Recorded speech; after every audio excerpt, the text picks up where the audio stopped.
Greetings duelists and welcome to another video. So YCS Dortmund just concluded. We already know how Rikka Sunavalon won the final match.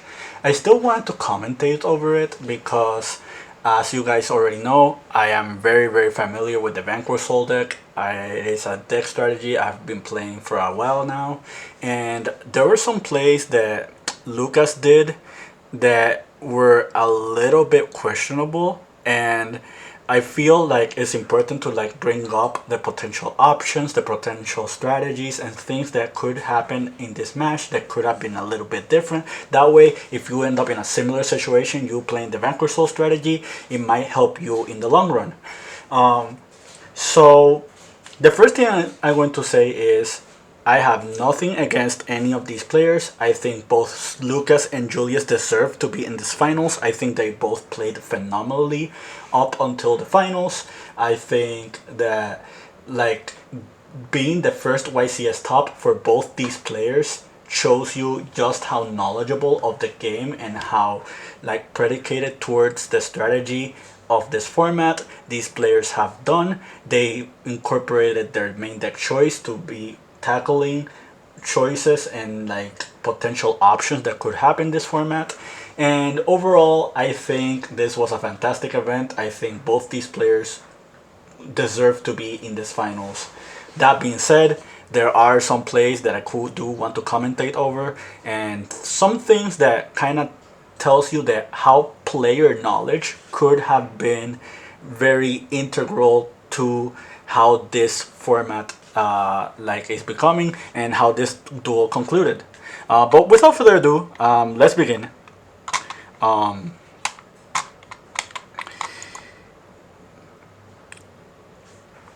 We see that Julius, I think, won the dice roll. He goes first. He summons Primula, the Rikka. So when you see something like this, you already know that they did not open optimally, because when you see the Rikka Sunavalon deck, you always want to open the Sunseed Genius. The Sunseed Genius Loci is the card that really bolsters the deck's plays, it really pushes the strategy, and it also is the bridge that gets you to the Rikka cards. That being said, he tributes the Primula, he summons the Mudan, Lucas is reading the Mudan. The Mudan is going to resolve, and they're going to add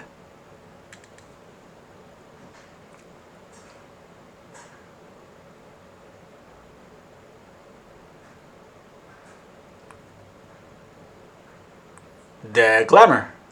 So Glamour, what it does is you can add a Rikka monster. If you tribute a plant, you can add a plant monster with the same level as the Rikka. Now the next following play he summons the Therion Lily Borea, and with that he's going to add Colosseum.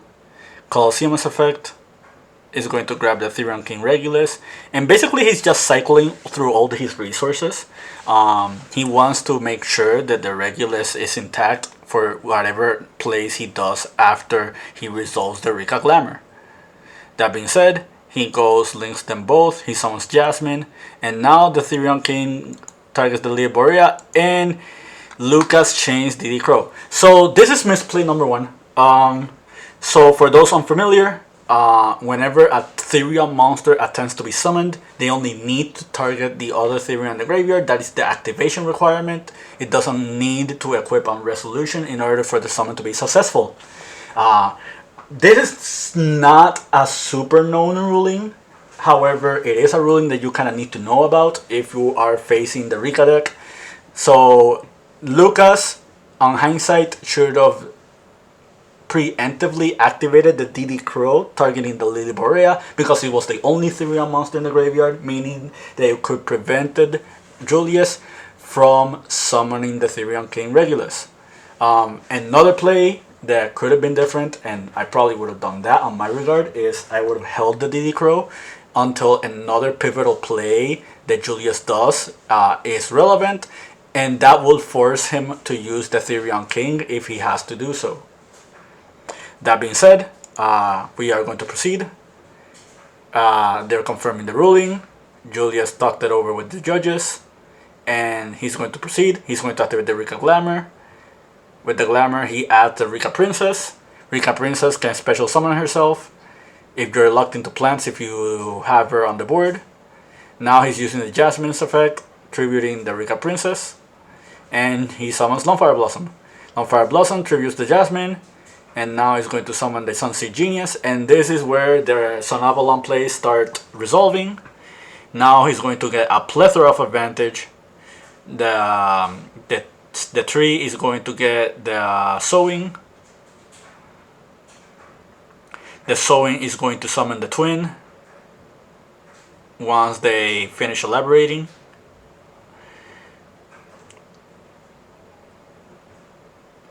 The Twin is now going to trigger. The Twin makes it so you can summon Sunavalon from Link Monster or Sunvine, and also special the Lokai. So Lucas has a second DD Crow. So going back to what I said earlier, if he would have known about the Therions and their interaction, he would have had an extra DD Crow in hand, meaning that like either he could have stopped the play right on the spot, or you could have preemptively used the DD Crow, prevented the Regulus, and it would have been a similar board state just without the Therion on board. That being said, Julius is contemplating on his options. He's debating whether or not the Regulus should be used on the DD Crow. After a little bit of conclusion, he tributes the Regulus. He resolves the Sunvine Seed, and he summons the Lokai and the Healer. Now he links them both away into the Sylvan Dance Peony. The reason for this is he already used Jasmine. Jasmine's tribute effect is a hard once per turn. The add effect is not hard once per turn, but in order to do the add effect, he'll have to use another copy of the Sunvine Healer, which is not really good for card economy because he already resolved Mudon, he already resolved the Lily Borea. There are no real any more monsters that he kind of wants to resolve outside of like the level 8 Rikka. I keep forgetting her name. So Dance Peony is pretty much like one of the best other options. He whiffs, so it was a lost cause. Now he's doing the Princess effect. He's changing them to level 4. He's now going to Strena.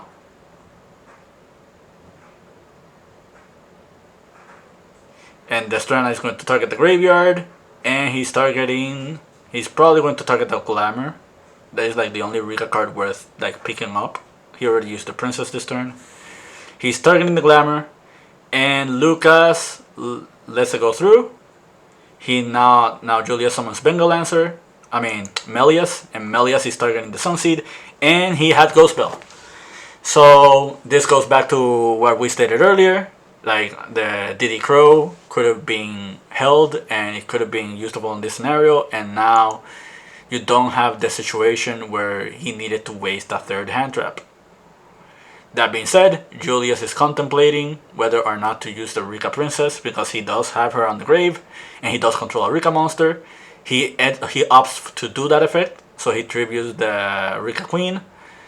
He resolves the Melias, and the Rikka Queen tags herself out from the graveyard to make the Hyperiton.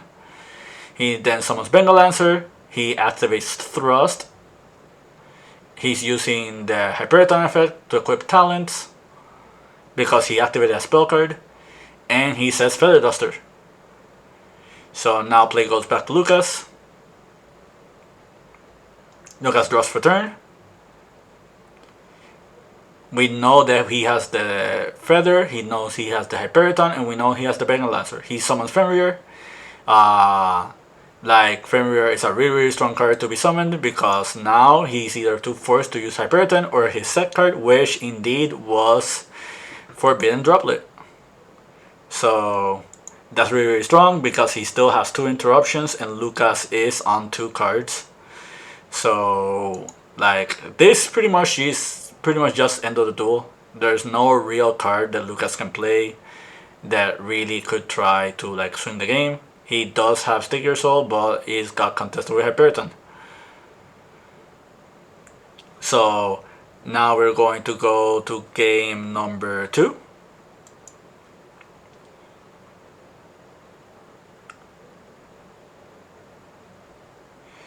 So now Lucas is going to go first. He opens Take Your Soul, but he did not open neither a dark nor a fire attribute. Earth is like the last attribute you kind of want to consider if you're like drawing into that card. So them not having any of those attributes means he pretty much bricked. That is kind of unfortunate. Pretty much he has to rely on the Ghost Bell as well as his set cards in order to like keep playing. Julius summons the Loci and he flips There Can Be Only One. If you saw like my last video commentating over like talking about the YCS and things to take away from it, we know how very very strong this card is. This card like is one of the reasons Vanquish Soul is doing as well as it's doing this format. This is like the perfect deck that can play that strategy. So Lucas summons the Caesar and he runs over the Sunseed. In hindsight, I think this was a misplay. I think that if we're in a situation where we're both top decking and we're both like trying to get our engines started, you should try not to eliminate cards from Julius' board, because at the end it kind of makes it so Julius has the open board again. If he top decks a card like Rikka Sunavalon, for example, and he has something like Mudan in hand, he can use that. However, you can make the argument that if you don't apply pressure very early in the duel, like Julius can just top deck into a card that could just swing the duel around and just get rid of stuff like there can be only one. This is a very cognitive decision, but at least on my perspective, I would not have gotten rid of the Sunseed. I pretty much would have forced Julius to get rid of it by other means, and just wait out another turn, because Vanquish Soul is one of those decks where if you get at least one more card like a Heavy Borgar or a Dr. Malov or like a Rosin, like you pretty much just swing the entire tempo of the duel. And right now we are looking at a position where Julius really just doesn't have a solid answer to this outside of non-engine. That being said, we're going to proceed with the duel. Julius activates the Borea. The Borea resolves. And this is exactly what I was talking about. Like, because the Sunseed was gone from the board, he had the opportunity to summon the Borea. Not only that, the Borea is going to get him to King Regulus, and Regulus is another type of monster, meaning that he doesn't have to worry about There Can Be Only One.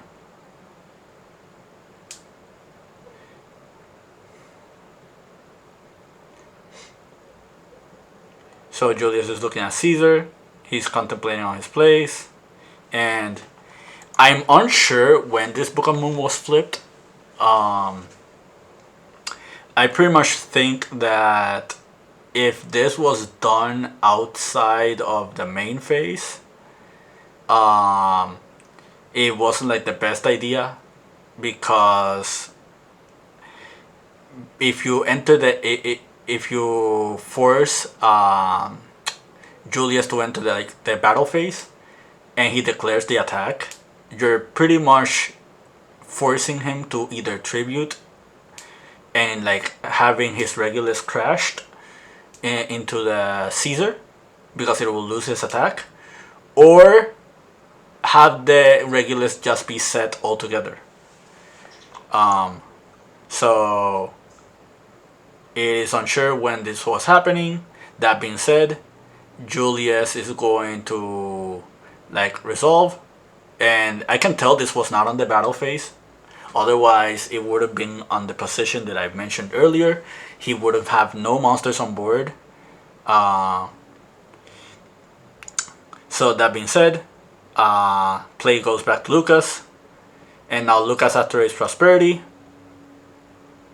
The Prosperity is being activated, and Julius is in a very tight position, because if he knows if this pot resolves, like he's going to probably get another card that might net him more advantage, and he already knows that the Caesar can run over the Therian King, so it's kind of questionable why Lucas activated Pot before entering the battle phase. So this kind of telegraphs that he kind of has another play. That being said, Julius does tribute, and he summons Heavy Burger and attacks for game. Like, this is pretty much, it's a very small read. It's something that people don't catch on to very, very quick. But, like, we're in a fight of a YCS. Like, I don't think Lucas is going to misplay, like, with Pot of Prosperity, knowing that he can run over the Therian King. That being said, there was the misplay from last turn, which was the one involving Book of Moon. And yeah, like, this pretty much like decides this game. Now we're going to game 3. Julius goes first, and Julius sets 2 and pass. Play goes back to Lucas. This is looking very, very favorable for Lucas' position. Not only did Julius brick, but Julius opened Rosin, which is pretty much the best card in the deck. Every time you open Rosin, you're in a super favorable position with Vanquish Soul, even if you do get hand trapped. That being said, Julius is contemplating, and he flips Forbidden Droplets, sending Therian King. So Lucas now activates Staker Soul and revealing the Dr. Madlove. So this hand was very, very powerful. Like, he opened Rosin, he opened the Dr. Madlove, which is primarily like the primary search target for Rosin. So you can say that this Forbidden Droplets was kinda wasted. Well, I'm not gonna say wasted, but it was pretty much in vain, because this is the primary target you kind of always want to add with Rosin if you don't already have it in hand. And now we go back to, like, Julius needing to contest against the Staker Soul. He does do it. He activates Ash Blossom. Now Lucas has to contemplate on more plays. He links away the Rosin into the Rock, and Rock summons the Dr. Madlove. So Lucas is in a super, super favorable position. So I'm going to pause right here. So there are 2 options here. Either you grab Dust Devil or you grab Continue. If we look at Julius' position, he only has 1 set card and 1 card left in hand. He opened with 5 cards and he already wasted 3 of them. Meaning that Julius pretty much needs to top deck a monster in order to, like, play the game optimally. Unless he has Feather Duster, or like a way to, like, clean up back row, which is something that not many people do when they go first. I think Dust Devil was the better choice because it is a not monster interruption, and, like, Lucas already knows that Julius is playing Thrust because we saw it on an earlier duel. So now let's talk about what happens if you add Continue. Adding Continue is not the worst choice because on the opponent's turn, depending on what Julius does, he can activate the Continue to bring back the Rosin. He already used a Forbidden Droplet, so, like, if he has another one for the Rosin, he pretty much has to waste another card, and that will put him on pretty much no resources left. And in the option that Rosin does resolve, depending on the rest of the hand, he might have an interruption for either Dr. Madlove or for the Rosin itself, or maybe whatever he adds, like the Caesar values. That being said, he adds the Continue, and this is the unorthodox play that I don't agree with. He activates the Continue to bring back the Rosin. This is a very, very, very risky play. Like, the board state is kind of simplified, and Julius does have only, like, 1 card in hand. However, this play is kind of risky because we still don't know what the set card is. If the set card is another Forbidden Droplets, just to give you an example, Julius can use that to contest over the Zeus, and there are no Vanquish Souls in graveyard, and we only have 2 cards in hand, and none of them are known. But if they're not Vanquish Soul monsters, you cannot use the rock effect. So this was a very, very risky play. I think the only way I would have done this play is if I eliminated the back row altogether. Which is also risky because you're eliminating your rock. You already used the rock effect to summon the Dr. Madlove. Like, in all honesty, I would have just held the continue or just added Dust Devil. And as you can see here, he's going to get very punished for it. Like, the Rikka sheet is going to flip. Basically, the Rikka sheet makes it so that Zeus cannot be activated, meaning that he only has the Rock of the Vanquisher as his only option. And it goes back to what I said, with only 2 cards in hand, this rock is not going to be very, very effective in the off chance that Julius does have a starting play. So the Rikka cheat resolved. They're pretty much just like confirming. And now Rikka Glamour activates. And yeah, this is pretty much the end of the duel, and this is how the Rikka player kind of wins the match. Like,